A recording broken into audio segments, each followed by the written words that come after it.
What you are looking at is the subject of tonight's video, and you guys are going to learn an incredible amount from this one.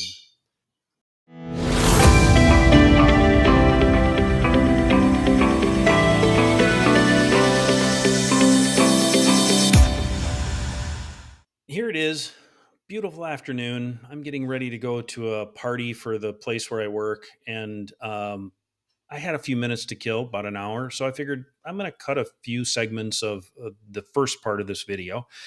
This particular video that we're going to do is actually going to come in three installments. And the reason for that is I can't make it longer than about 15 minutes per segment.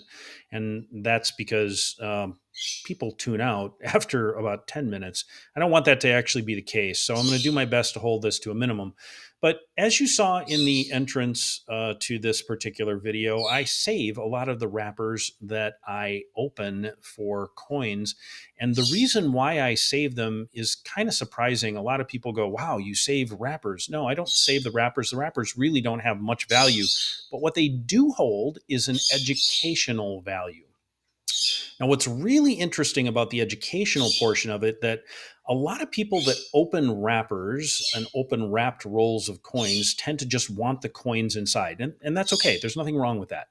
But the wrapper itself tells some history. And the interesting part about that history is the fact that the coins inside are of a specific date, and the wrapper around it is actually dated as well, meaning that certain wrappers were born in certain time periods. And therefore, if you see wrappers that are around coins that are from one time period and the wrapper is from 2 decades later, it's not a real wrapped roll of coins. So it's really actually quite interesting to be able to take a look into history and realize when certain wrappers and styles of wrapper were actually made. And as a result of that, you actually get a chance to figure out. And that's been the secret to all of my success, if you want to call it such, with being able to buy wrapped rolls of coins and know that I'm actually buying an authentic, original wrapped roll of coins, is to be able to determine whether or not the wrapper that is around it is actually time period correct for the coins that are inside of it. You're going to get some little things that pop up on the screen here. And I want to make sure that you do yourself a favor, as I will allude to here in a second, and write some of this stuff down.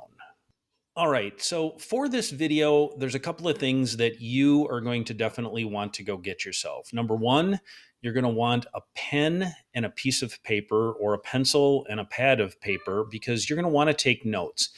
I am going to make sure that you get plenty of information in this video. And what I really want to make sure that you do is, if you need to, you can push pause on this video, stop it, write down some information, and start it again. Some of this information is going to be given to you in the form of pictures up on the screen while I talk about those pictures. And other things are going to be actual videos that I'm going to do from the perspective of my desk using my IP cam, or my camera that I have here off to the side, so that you guys can actually wind up seeing some of this as I talk about it. Okay, so first and foremost, you're going to see some of this information pop up right here. And the information that I'm going to give you is going to coincide with some pictures that are probably on the other side of the screen over here, or the whole screen as we go along. Now, one of the most important things to understand about paper wrappers is there are basically two types of paper wrappers. Number one, there are flat type paper wrappers. And these are the ones that you get if you buy them in bulk, or if you wind up going to a bank and asking them to give you some wrappers, some coin wrappers, so that they in themselves don't have to actually put them into tubes or wrappers themselves.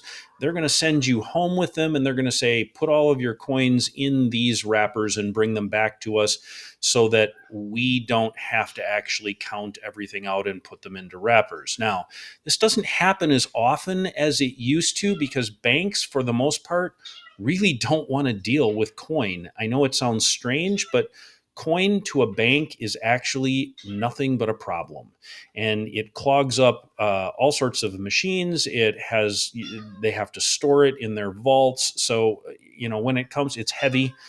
There are a lot of reasons why a bank just doesn't want to deal with coin, and especially if a customer is bringing in a bunch of coins for them. Now, this does benefit you. These little flat wrappers do benefit you. If you walk into a bank and ask them to buy some coins, one of the things that you should definitely ask them for are customer wrapped rolls of coins. Quite interestingly enough, there are a lot of people that do a lot of roll hunting, and that's great. There's nothing wrong with that. But one of the best ways to find old coins is if you walk into a bank and the bank does accept customer wrapped rolls of coins, and they have sent them home with wrappers like this. Or, for example, maybe the customer has actually gone out and purchased wrappers like this, pre crimped wrappers. And if that's the case, you want to ask for customer wrapped rolls. That's hint number one. Okay. Hint number one is important because if you are the type of person that just likes to search for varieties, errors, silver, for example, if you're opening up quarters, dimes, halves, something along those lines, and you really want to search what may be an old stash of coins where somebody just doesn't know what they have, throws them into the rolls, takes them to the bank. That's what you want to ask for. So that's hint number one. Now that I've explained what a flat wrapper is, in other words, a wrapper that looks like this, and just to make sure we're clear, a flat wrapper has one single seam to it. And this one happens to be right down there. You can see it. Okay, that straight seam means that it is a flat wrapper. And it differs from the next type of roll that I'm going to show you. There's your thing, but it just has one seam that runs straight down there. Let's throw stuff around. The other type of wrapper is a regular roll wrapper, like this. Okay.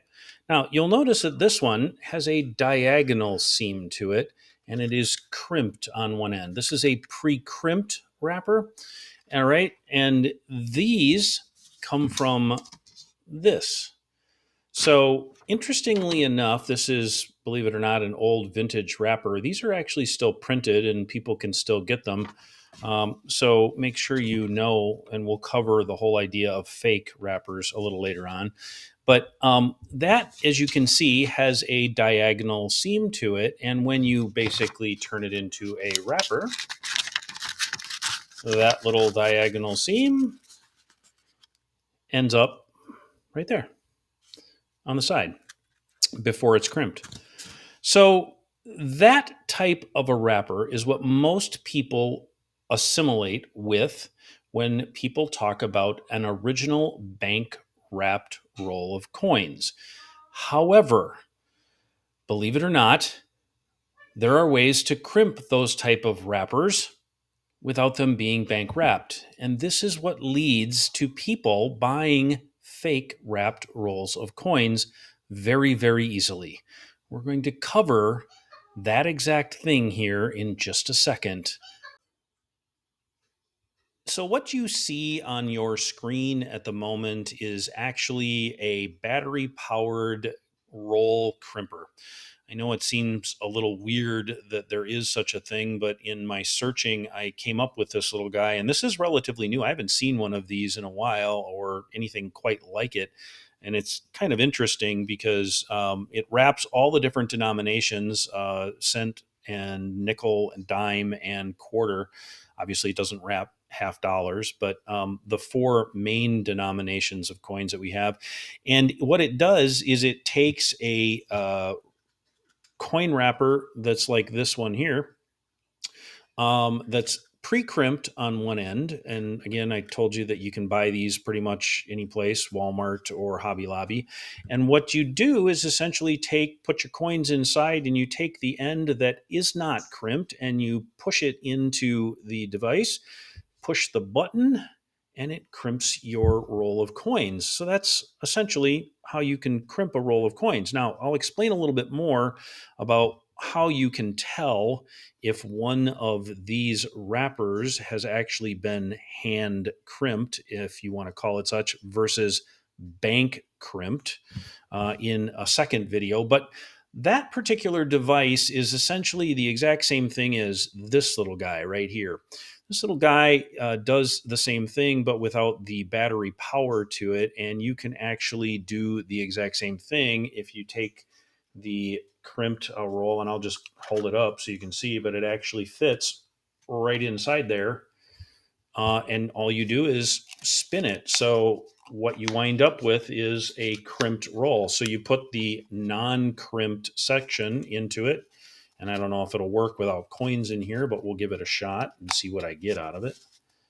And essentially, yeah, it does a little bit. I don't have coins in it for back pressure, but it actually winds up crimping a roll of coins. Now, this machine that you see right here is actually what most coin people use when they want to fake a lot of rolls of coins. And this particular machine is a machine that's made by a company called Clopp, Klopp, and it will actually plug right into a wall, and it has different attachments for different denominations. And this thing essentially makes a coin wrapped roll look just like it came out of a bank, even though it didn't. I'm going to cover a lot about the faking of wrappers in the second video of this section. And then in the third video, I am going to cover essentially how to tell the difference between a fake roll and a real roll in terms of where that particular wrapper falls in what we would call an era or a time period. So whether or not the roll that you're looking at is what we would call time period correct. And that all falls to whether or not the wrapper is actually time period correct with the coins that are inside of it. So you're going to have to stick around for that. Now, I do appreciate you watching this first portion of it. Hopefully you got a little bit of information out of it and you were able to write down some of the points that flashed up on the screen over here. And if you have any questions, put them in the comments below. I will try and make sure that I attack them in the second and third portion of our videos as we go forward. And then the other interesting part about this is I would really appreciate it if you did learn something in this video. Hit the like button. Please do me a favor, tripping over my words, and subscribe to the channel. And then also keep the notification bells on. So thank you very much for watching. Stay tuned for part number 2.